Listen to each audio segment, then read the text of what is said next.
Assalamualaikum warahmatullahi wabarakatuh. Alhamdulillahirrahmanirrahim. An'ama bi ni'matil iman wa islam syahadu la ilaha illallah wa syarikalah wa asyhadu anna Muhammadan abduhu wa rasuluhu nabiyyi ba'da. Shallallahu alaihi wasallam wa baraka Muhammad wa ba'du. Ibu-ibu, bapak, masjid taklim subuh istiqomah rahimakumullah, baik yang sudah di Serawi Masjid hari ini dan yang ada di seberang di online di lokasi pagi. Hari ini kita masuk melanjutkan tafsir Al-Imran ayat 780 secara ringkas dan praktis, pragmatis, mudah dimengerti, mudah dipahami, tidak bertele-tele ya. Dan ini sudah 3 kali sebagaimana kesepakatan kita. Kalau sudah 3 kali tafsir, maka keempatnya selingan. Untuk selingan Sabtu yang akan datang, jadwalnya dari ibu-ibu, Bu Ida sudah siap? Insya Allah. Siap ya? Bu Ida siap ya? Sabtu depan siap ya? Mengisi ya Ibu Ida. Ibu Ida ini organnya dari Pak Hepta atau mungkin Pak Hepta?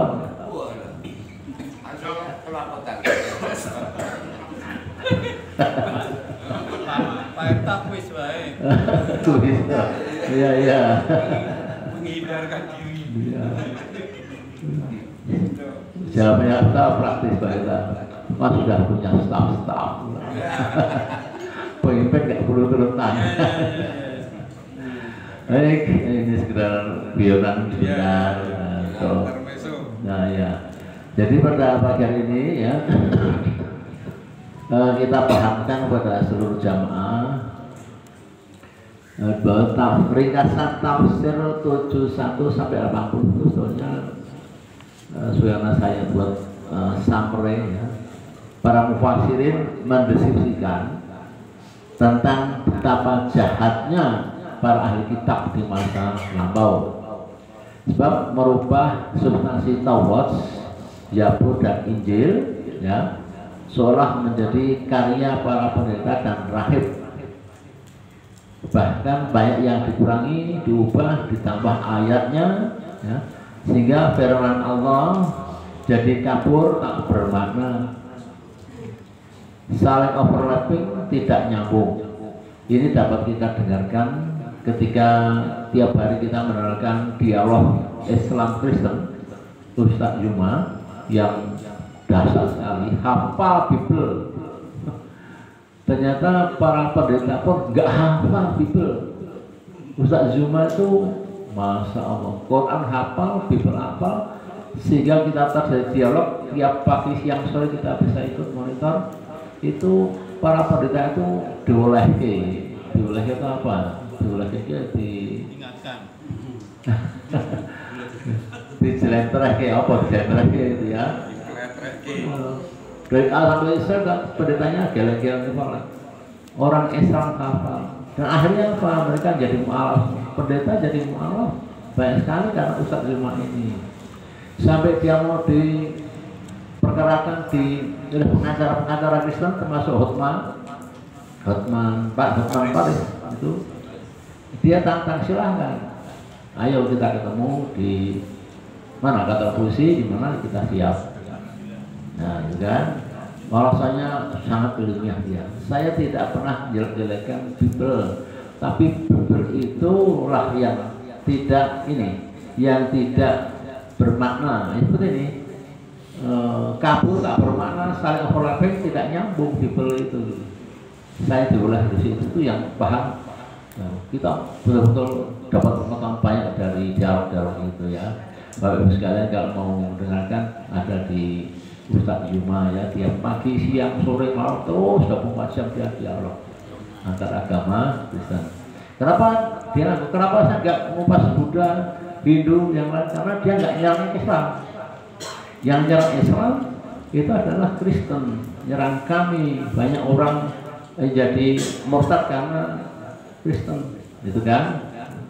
Akan saya buktikan di kantor polisi dan di pengadilan kalau mau, gitu ya. Itulah kira-kira ini seperti itu, ya. Masa seperti itu ya.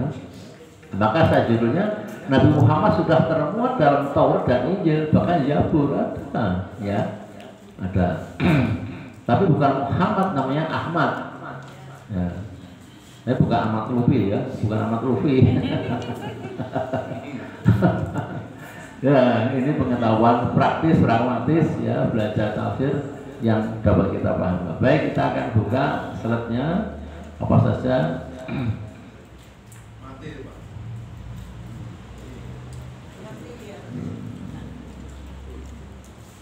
Dia bertujuh lima tabiun al-haqqa bil batil tak temu haqqa antum ta'lamun. Jadi orang-orang ahli kitab itu menyebutkan hak, ya hak, saya tambahkan batil-batil, ya. Jadi campur aduk itu akhirnya terjadi kontaminasi yang apa, yang tidak bermakna, tidak nyambung tadi itu ya, baik itu di Tauratnya Zabur dan terutama di Injil ya, perjanjian baru Injil ini tidak bermakna, ya, karena ulahnya orang-orang yang memang membuat seperti ini, sehingga mereka imannya hanya satu, dogma bahwa Yesus itu penebus dosa. Dibuktikan di mana letaknya dosa, dalil-dalilnya keluarkan oleh Sayyuma, akhirnya mereka nggak bisa. Akhirnya kalau dia itu dia pergi dari cacat itu, dia pergi, nggak mau ngikuti lagi karena nggak bisa mengeluarkan dalilnya. Seorang pendeta dari Manado hebat sekali, tapi ternyata juga nggak hafal Bible, maka dia turun hilang gitu, dari jauh itu ya. Nah, sejak Taurat Nabi Musa yang ke-14 ya, Zabur Nabi Daud 17 dan Injil Nabi Isa yang ke-24. Inilah kitab-kitab yang semua dirangkum dalam Quran ya, baik Taurat, Zabur, Injil itu ada dalam Quran, semuanya dirangkum dalam Quran, disempurnakan Allah. Contohnya yang saya sampaikan di sini adalah ajaran Ten Commandment, 10 perintah Allah ya, itu ada semua di Quran. Padahal itu asalnya dari Taurat ya, itu ada di Quran ya. Kemudian di ayat berikutnya ahli kitab aminu billadzi unzila ala ladzina amanu washanna wa kufra akhirah. Jadi ketika di pagi hari mereka itu seorang beriman di depan orang-orang Islam, itu dia beriman. Tapi tentunya dia mungkar ketika malam hari udah nggak lagi bicara Quran, nggak lagi bicara masalah hal yang berhubungan dengan keimanan Quran. Jadi gampang sekali mereka ya, di antara mereka ya. Jadi sesama Yahudi itu sepakat kalau ada orang Islam kita bicara berilmu dan Quran ya. Tapi kita sudah mengatakan orang Islam, mereka mengingkari, gitu kan? Itu ya, maka di sini siangnya beriman, malamnya kufur. Itu orang ahli kitab ya, Yahudi. Ya. Di 73-nya ku innal huda hudallah ayu akan atahu bisla ma'uhtihum aunasuhu inda rabbikum. Jadi huda itu adalah petunjuk. Petunjuk yang benar itu hanya datang dari Allah lewat Taurat, Zabur, Injil dan Quran yang masih murni ya. Quran yang murni ya. Taurat, Zabur, Injil itu sudah tidak murni, sudah nggak perlu kita imani karena sudah berubah, karya manusia diakui sebagai karyanya Tuhan ya, terbaik-baik nggak karuan. Jadi inilah di sini kita perlu memahamkan pada diri kita masing-masing, pada masyarakat, bahwa memang Taurat, Zabur, Injil itu datang dari Allah awalnya ya, tapi karena para ahli kitab mengubah isinya tidak nyambung, maka itu kita nggak perlu lagi, tidak wajib lagi mengimani ya. Yang kita imani adalah Al-Quran yang tidak akan berubah isinya, maknanya sampai nanti yaumul qiyamah ya. Ya. Itu yang perlu kita harapkan ya. Kemudian di ayat berikutnya ya tasul birahmati, rahmatnya datang dari Allah untuk orang Islam. Menyasa Dzul fadlil azim, jadi orang-orang mukmin itu yang dapat rahmat.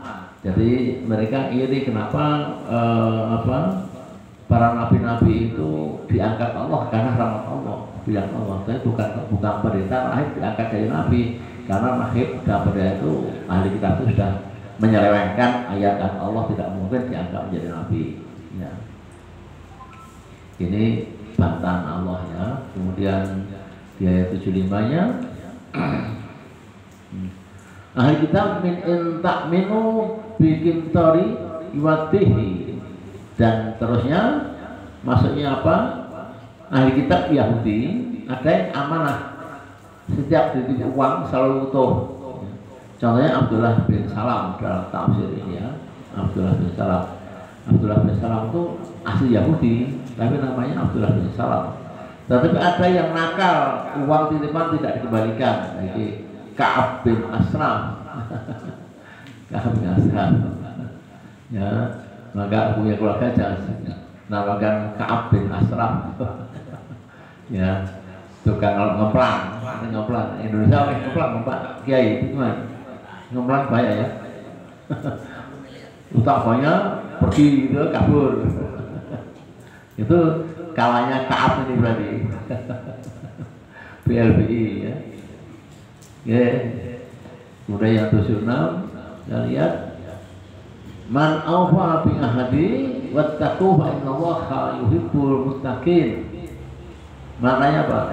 Tafsirnya barang siapa yang menepati janjinya baik kepada Allah atau yang dititahkan Allah. Dititahkan itu apa? Berarti diamanahkan Allah juga ya, yang harus ditepati semua janji-janji itu, memenuhi amanat dan lain-lain, serta ia bertakwa kepada Allah Ta'ala dengan mengerjakan ketaatan dan meninggalkan maksiat, maka sesungguhnya Allah mencintai orang-orang seperti itu. Jadi Allah mencintai orang-orang yang selalu taat, selalu patuh, dan selalu menepati janji ya. Itu yang penting yang kita paham. Janjinya piknik tanggal 1 ya tanggal 1 ya. Jangan mundur-mundur lagi ya. Ya itu yang 77 ini dimaksudkan, ditafsirkan innalladzina nastaruna bi ahdillahi ini samaran qalila. Jadi samaran qalila itu kecil ya. Orang Yahudi setelah mereka mengganti sifat-sifat Nabi dan janji Allah atas mereka dalam Taurat dan kitab sebelumnya, dan mereka mengganti hukum-hukum yang bersumpah dusta dalam tuntutan atas jual beli barang dagangan. Jadi wah kok katanya Taurat itu nggak sesuai, kalau aku berdagang begini, kalau begini, maka dirubah. Nah, sehingga dia melakukan perdagangan itu dengan Taurat yang sudah dirubah ayatnya itu. Ya, dengan mudahnya dia merubah itu. Tapi Quran nggak bisa, ya, dirubah seperti itu. Ya, kemudian di akhirat Allah tidak akan berbicara dengan mereka sebab murkanya dan tidak akan mau melihatnya Allah. Ya. Artinya dia akan mengasihi mereka pada hari kiamat dan tidak akan mencucikan mereka, dan bagi mereka siksa yang pedih yang menyakitkan. Mencucikan itu memberikan tobat, menerima tobatnya, begitu ya.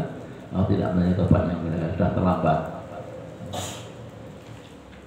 Di ayat 78 ini ditafsirkan panjang begini. Yang tadi itu yang kurang ajar, orang Yahudi Kabir bin Ashraf, mudahnya mutar-mutar bahwa Alkitab itu begini begitu ya, yang sudah dirubah-ubah ya, yang diberikan pada yang telah mereka ubah ya, seperti cincin Nabi Muhammad dan semua dirubah semuanya supaya kamu menyang. Jadi Taurat itu ada cerita Nabi Muhammad akan datang, Ahmad dengan ciri begini ya, gitu ya. Supaya kamu menyangkanya, maksudnya yang telah dibawa itu sebagian dari Alkitab yang diberikan Allah dulu. Padahal sudah dirubah oleh tangannya orang-orang ahli kitab, tapi oleh Kabir Ashraf, selain tukang ngemplang, ini suka ngemplang bukan, tapi juga memutarbalikkan ayat-ayat dalam Tauratnya. Nah itu Hal itu datang dari si Allah, padahal itu bukan dari si Allah. Dan mereka berkata dusta dan Allah, sedangkan mereka mengetahui. Dia paham, dia merubah itu paham, memalsu itu paham. Tapi karena sudah menjadi surat orang Yahudi, ya seperti itu ya dilakukan. Baik, kita cepat saja ayat 9 ya.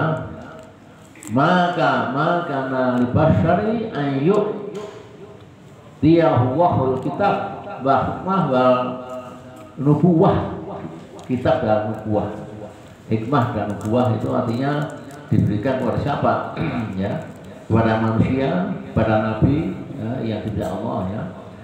Maka tidak pantas atau layak bagi seorang manusia, yaitu nabi yang diberi Allah kitab dan hikmah, artinya pengertian terhadap syariat serta kenabian itu katanya kepada manusia, hai hendaklah kau menjadi hambaku, sembahlah aku itu. Ini yang dirubah oleh ahli kitab. Jadi Nabi itu mengatakan itu pada ini kan nggak benar, ya. Yang benar mana?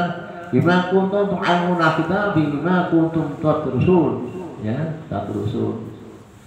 Hendaklah kamu menjadi orang-orang Rabbani, karena kamu selalu mengajarkan kitab dan sebabnya kamu tetap mempelajari dan mengajarkannya. Tadrusun itu dalam bahasa Jawa apa namanya? Ibu, tadrusun bahasa Jawa apa? Tadarus. Tadrusun ya tadarus, terus kamu coba terus ya. Baca Quran terus ya. Itu tadrusun. Terakhir, wala ya'murukum an tattakhidul malaikatu wan nabiyina rabbaba. Jadi mereka merubah menjadikan para malaikat nabi-nabi itu sesembahan ya. Bagaimana hanya orang Syafi'in itu penyembah hewan dan juga penyembah malaikat itu Syafi'in ya, zaman dulu mengambil malaikat orang-orang itu Uzair dan orang Nasrani Isa menjadi Tuhan mereka. Nabi itu manusia, malaikat itu menjadi sesembahan mereka ya, Uzair ya, dan Isa. Inilah yang disebut yang benar bagaimana? Yang benar ayat mulu bil kufra bihdi antum muslimun. Patut dia menyuruhmu berbuat kekafiran di waktu kamu sudah agama Islam. Ya nggak patut lah. Kita sudah mukmin, sudah Islam, maksud kita dalam kufur, namanya murtad. Kayak siapa guys yang melahirkan di Amerika? Ustaz semua yang Bahrudin, Syarifuddin itu ngejak dialog sama Ustaz Juma ya habis, nggak paham lah, dihabisin. Ya betul-betul ya Bapak Ibu sering dengarkan Ustaz Juma. Kita pinter mendengarkan itu jadinya, jadi paham. Ya demikian artinya. Closingnya kita baca watajjalun ila hal yang takwa ya, karena berarti namanya bekal yang terbaik itu hanya bekal takwa. Takwa itu dibangun lewat majelis seperti ini, lewat sholat berjamaah, lewat sedekah, zakat, infak, lewat tolong menolong itu namanya kita menyiapkan untuk bekal takwa, bukan yang lain, hanya takwa saja yang akan membawa kita menuju hari akhir yang bahagia. Allahumma amin. Pakai itu dilakukan dengan dialog biasanya. Silakan diatur ibu dulu waktunya singkat dan cepat kilat ya. Terima kasih.